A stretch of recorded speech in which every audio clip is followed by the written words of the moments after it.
We begin this morning with that tragic plane crash in Alaska that claimed the life of former Senator Ted Stevens. President Obama praised Stevens yesterday, saying he devoted his career to serving the people of Alaska. Andrea Gusty of our CBS affiliate KTVA in Anchorage has the latest on the crash and the investigation.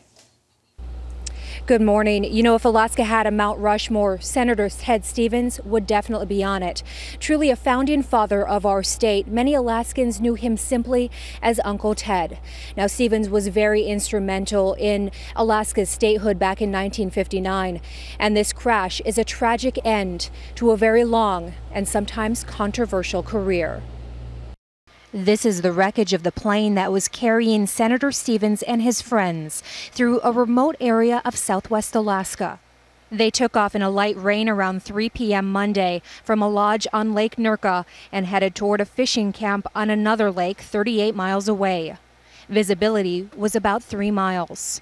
They crashed into a mountainside near Dillingham, 325 miles southwest of Anchorage. All 4 corners of the aircraft were identified, the nose, the tail, and the 2 wings, and the aircraft was largely intact. Yet 86-year-old Stevens and 4 others died, including the pilot. 4 people survived, including the former head of NASA, Sean O'Keefe, who suffered broken bones. It took rescue crews nearly 12 hours to reach the plane.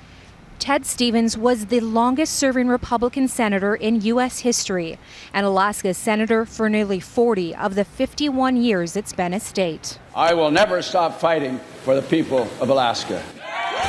He was famous for bringing home billions in federal funds, including the infamous Bridge to Nowhere.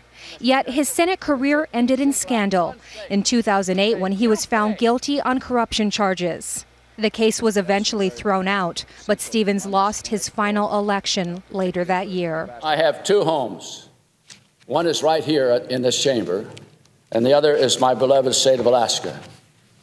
I must leave one to return to the other.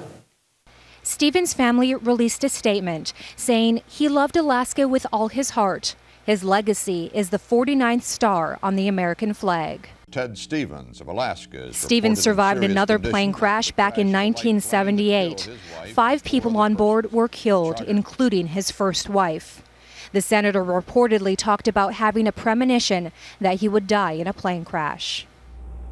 With rough terrain and foggy, often wet and windy conditions, 22% of all small plane crashes that happen in the United States happen here in Alaska.